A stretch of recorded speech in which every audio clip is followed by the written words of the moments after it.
Picture this, it's 6 a.m. You just turned off your blaring alarm and begin to stretch your arms and legs after a night's sleep. You wish that you could go back to sleep for just a few more minutes, but your pressing schedule needs you to get out of bed now. There's one thing that can help solve your lack of sleep: coffee. According to PBS, second only to oil, coffee is the most valuable traded commodity in the world, and it is estimated that 2.25 billion cups of coffee are drank each day. Coffee first began in the Arabian Peninsula, but quickly spread to the rest of Europe and the Americas because of reasons like its caffeinated effects, ability to incite revolutions, and its many unexpected health benefits that come from drinking it. Like most things that have been around for centuries, there is a legend to explain how coffee got its start. PBS uses an Ethiopian legend that says that a goat herder named Kaldi found his goats frolicking and full of energy after eating red berries off of a bush one day. Kaldi tried these berries himself and felt the same effects, so he brought them back to his fellow monks.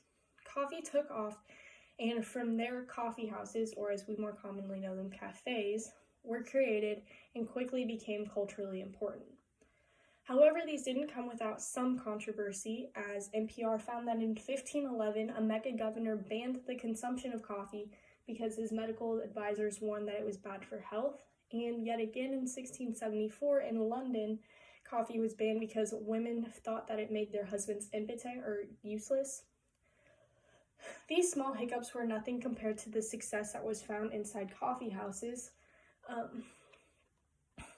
like the newspapers, books, and musical pieces from the likes of Bach and Beethoven that were created. Coffee didn't reach the U.S. until the early 18th century, and it wasn't even popular at first, as tea was the preferred drink, but coffee found popularity after the Boston Tea Party. In a book, Uncommon Grounds, The History of Coffee and How It Has Transformed Our World by Mark Pendergast, a letter can be found between John Adams and his wife Abigail. John proclaims his love of tea, but claims he must learn to embrace coffee because tea had become unpatriotic after the Boston Tea Party.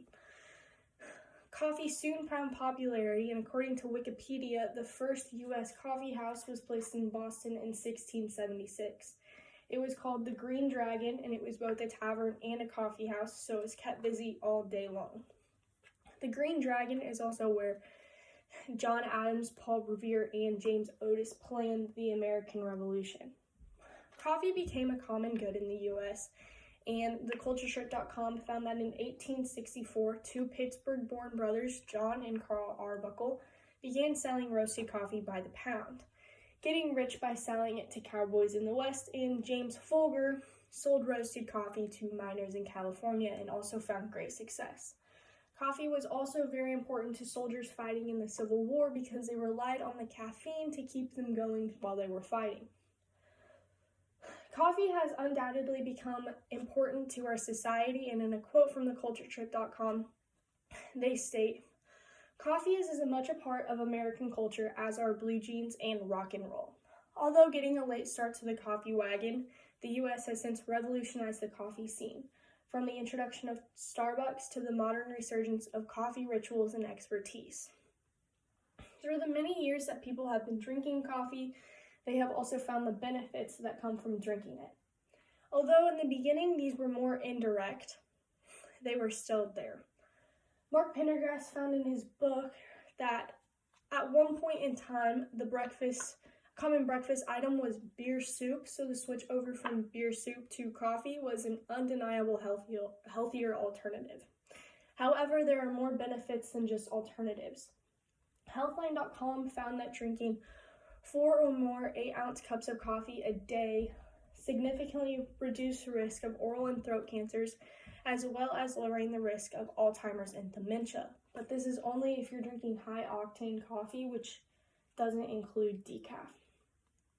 Wikipedia found that those with a higher coffee consumption are less likely to die than those with a lower coffee consumption, and generally the people that drink coffee have a higher life expectancy than those who don't drink coffee.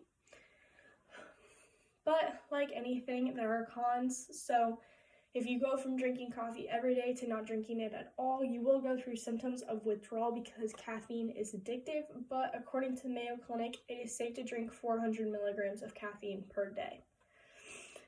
Coffee is now an artistic craft, much like that of beer or wine, that uses sustainable, locally roasted, fair trade beans. Coffee has become a vital cash crop for many developing countries.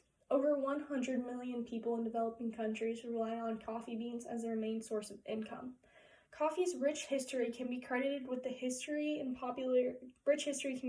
popularity it has today, and has spawned controversy, revolution, as well as contributed to the longevity of our lives.